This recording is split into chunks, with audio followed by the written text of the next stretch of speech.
a la era de Donald Trump y sacar al país de la situación en la que se encuentra, fundamentalmente atacado por la pandemia del COVID-19. Tenemos comunicación con Daniel Lacalle, economista jefe de Tresis. Don Daniel, muy buenas noches. Muy buenas noches, ¿qué tal? ¿En qué consiste el plan de Biden? El plan de Biden es un paquete de medidas fundamentalmente orientadas a mitigar el impacto de la crisis del COVID-19 en las familias y en la economía, con una serie fundamentalmente de ayudas directas. Es un paquete muy similar a los implementados en el año 2020, los dos paquetes anteriores, y bueno, ahora mismo está en proceso de negociación entre republicanos y demócratas, pero vamos, básicamente de lo que se trata es de algunas ayudas directas para las familias, algunas ayudas directas también para las empresas más necesitadas, una serie de exoneraciones de gastos que tenían que pagar para las administraciones y también ayudas para las administraciones locales, que muchas de ellas se encuentran sin liquidez. En realidad es una inyección de liquidez tradicional directamente. Lo que pasa es que en vez de ser vía el Banco Central y luego entrar por el mecanismo de transmisión de crédito, son ayudas directas vía cheque fundamentalmente. ¿Y son exageradas sus expectativas de crecimiento? Eso seguro, seguro. ¿Por qué? Porque igual que hemos visto en otras ocasiones, primero, si vemos lo que se ha anunciado, los 1,9 billones de dólares, la inmensa mayoría es gasto corriente. Entonces, asumir que eso va a fortalecer el crecimiento, no solamente en el año 2021, sino que va a generar aumento del crecimiento potencial, que es lo que vemos que están asumiendo algunos analistas extranjeros, pues es claramente ser muy voluntarista, muy voluntarista. Este tipo de ayudas son lo que dice literalmente la propuesta, son para mitigar el impacto de la crisis. Pero, por ejemplo, pues claro, no vamos a ver un aumento del consumo continuado y, sobre todo, con un efecto multiplicador por una sencilla razón. Después de dos planes de estímulo muy parecidos por el año pasado, lo que hemos visto ha sido que el consumo minorista en los últimos meses caía en Estados Unidos, ¿verdad?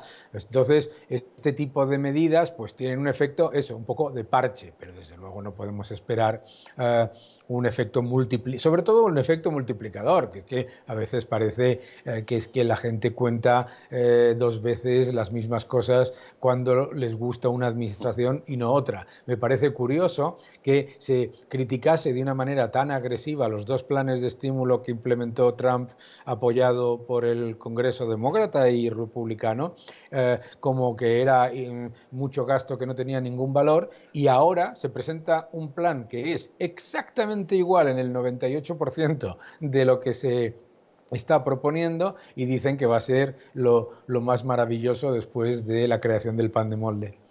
¿Y este plan de Joe Biden supondrá también una gran subida de impuestos? Yo creo que no van a poder hacerlo. Yo creo que la subida de impuestos que anunció Joe Biden, primero no tiene ningún sentido, ¿no? Porque si tienes un equipo económico como el que tiene Joe Biden, que está anunciando y diciendo que no hay que preocuparse ahora por el déficit y por la deuda, que hay que preocuparse por el crecimiento y por el empleo, llevar a cabo un enorme plan de estímulo que lo que está haciendo son ayudas directas a administraciones, a empresas y a familias para luego quitárselo subiendo impuestos a los creadores de empleo, pues tiene un efecto claramente negativo en un mes, el de diciembre, además, como hemos visto, en el que la creación de empleo ha empeorado significativamente, ¿no? ¿Y por qué ha empeorado significativamente la creación de empleo en las dos últimas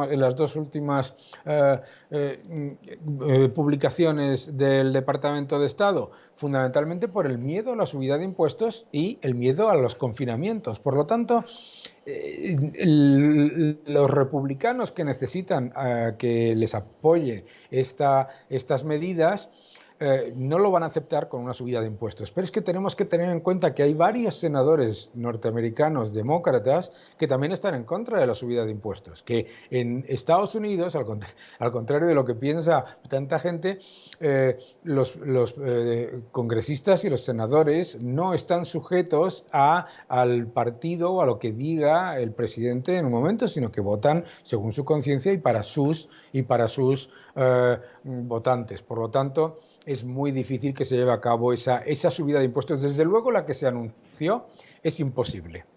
Y a lo mejor se puede llevar a cabo alguna cosita, pero muy poco. ¿Y qué pasa si falla la demanda de deuda de Estados Unidos?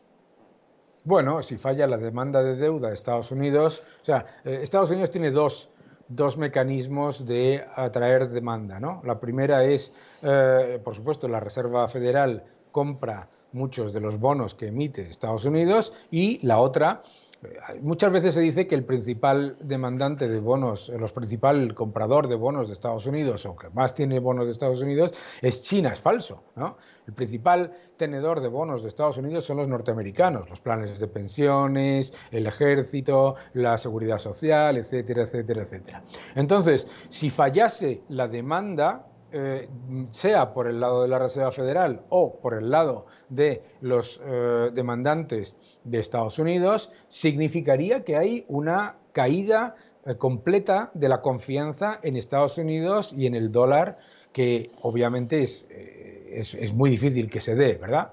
Además, tenemos que tener en cuenta una cosa que pasa, y en eso es lo que se fija la Reserva Federal siempre, ¿no? Yo he tenido el honor de trabajar con dos gobernadores de la Reserva Federal.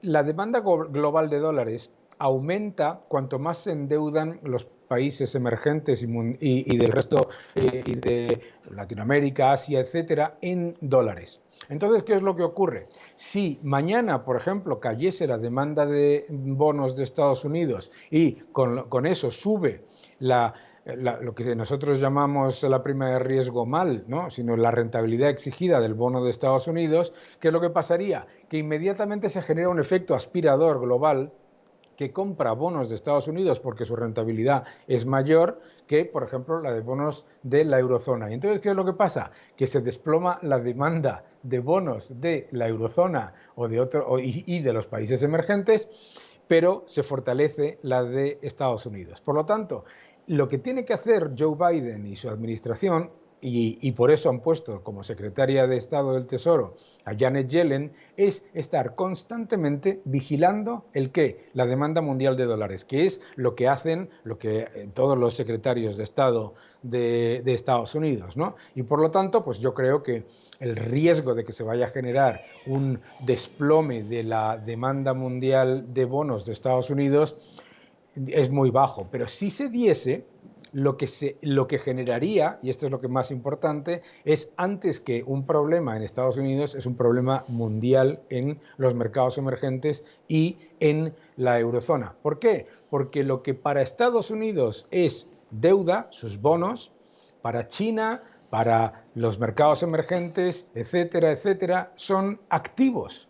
Entonces, ¿qué es lo que pasaría? Lo que pasaría ante una caída brutal de la demanda de bonos de Estados Unidos sería un desplome sin precedentes de las monedas de los mercados emergentes. Por eso hay un balance muy delicado que Ben Bernanke, Alan Greenspan, Janet Yellen, da igual el que sea y de qué partido venga el gobernador de la Reserva Federal y del partido que venga el secretario de Estado del Tesoro, están siempre prestando esa atención a la demanda mundial de dólares.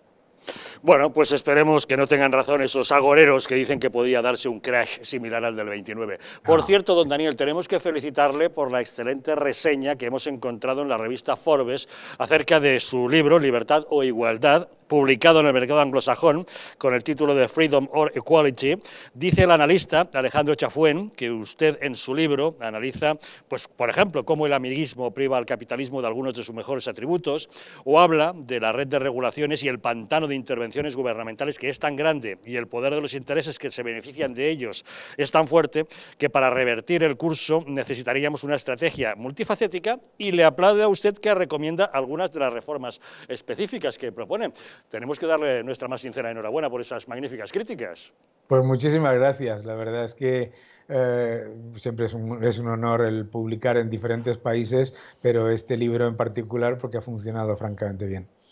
Pues enhorabuena por ese Freedom or Equality, libertad o igualdad. Don Daniel Lacalle, economista jefe de Tresis, muchas gracias como siempre por acompañarnos en Los Intocables. Muchas gracias. Un saludo.